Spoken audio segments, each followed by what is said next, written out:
اچھی لومڑی۔ کہیں دور ایک ننھی سی لومڑی رہتی تھی۔ وہ اپنے گھر صاف ستھرا کرنے میں ہمیشہ اپنی امی کا ہاتھ بٹاتی اور چھوٹے بہن بھائیوں سے بہت پیار کرتی تھی۔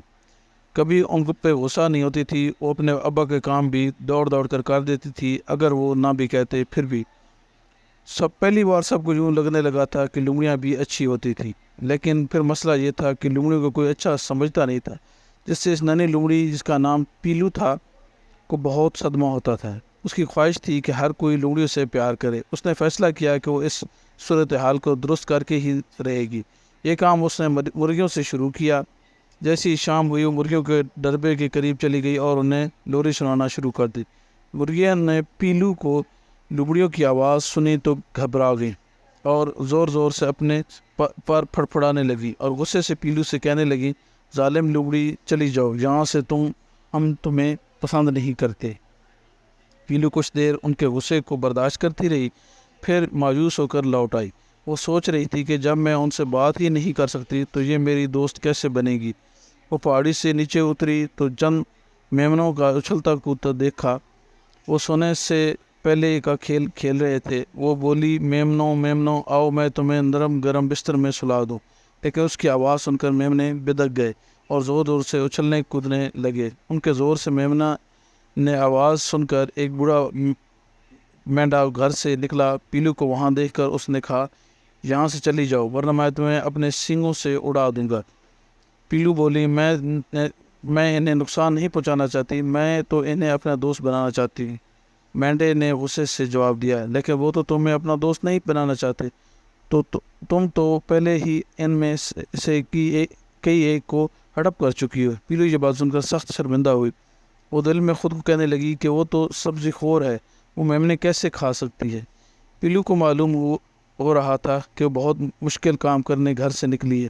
وہ تھوڑا دور اور آگے گئی تو کچھ دور میدان میں اسے خرگوش کے بچوں کو کھیلتے ہوئے دیکھا، تو وہ دوڑ کر ان کے پاس گئی اور ان سے کہنے لگی، بچوں آؤ میں تمہیں پیار سے سلا دوں۔ چھوٹے بچے اسے دیکھ کر اتنا ڈرے کہ دوڑنے کے بجائے وہیں ادکنے لگے اور چیخنے چلانے لگے۔ ان کی مائیں بھی بہت خوفزدہ تھی۔ وہ چلائیں، کم وقت لومڑی، دیکھو کیسے اس کے منہ میں پانی آ رہا ہے، ہمارے بچوں کو چھوڑ دو۔ ان بیچاری ماؤں کی آنکھوں میں آنسو تھے۔ بیچاری پیلو پیچھے ہو گئی اور کہنے لگی، میں نقصان نہیں پہنچانا چاہتی، لیکن کوئی اس بات کو نہیں سمجھتا۔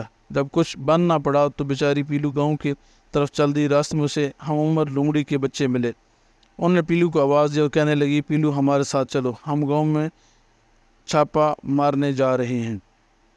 پیلو نے انہیں ہنستا مسکراتا دیکھا تو وہ بھی ان کے ساتھ ہو لی۔ سب نے مل کر گاؤں میں گھروں میں گھس کر کوڑے والے کئی ٹوکریاں الٹا دیں اور خوب گند ڈالا۔ وہ بہت دل برداشتہ تھی۔ اس نے سوچا وہ شرارت کیوں نہ کرے، ویسے بھی کوئی لومڑیوں کو پسند نہیں کرتا، لہٰذا اس نے سب سے مل کر چیزیں بھی چرائیں، لیکن جب وہ لوٹے تو وہ دل میں شرمندہ تھی۔ وہ اس طرح کبھی لومڑیوں سے نفرت کو کم نہیں کر سکتی تھی۔ اس کے ساتھ ہی اپنے پٹھوں میں لوٹ گئے اور وہ تنہا سڑک پر بیٹھ کر سوچنے لگی۔ تبھی تو اس نے چچا عقلمند کو آتے ہوئے دیکھا۔ وہ وہاں کے ویرانے کے تنہا الو تھے۔ سب انہیں ان کی بزرگی کی وجہ سے پسند کرتے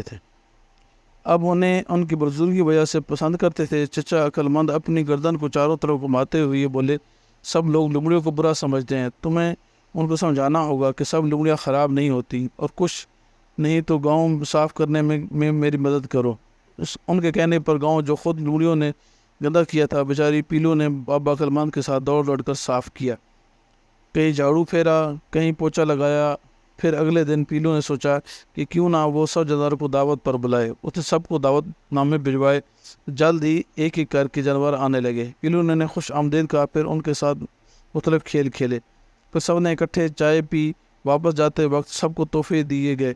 چچا عقلمند مرغیاں، بطخیں، خرگوش، میمنے سب دل سے کہہ رہے تھے کہ انہیں بہت مزہ آیا۔ ابھی تک یہ بات تو کوئی نہیں کہہ سکتا کہ جانور سب لومڑیوں کو پسند کرنے لگے ہیں، لیکن سب کا خیال ہے کہ پیلو بہت اچھی ہے، اور پیلو بہت سخت نہیں ہو سکتی۔ وہ سمجھتی ہے کہ اچھائی سے دل جیتے جا سکتے ہیں۔ تو چلیں، یہ بارش کا پہلا قطرہ ہی صحیح۔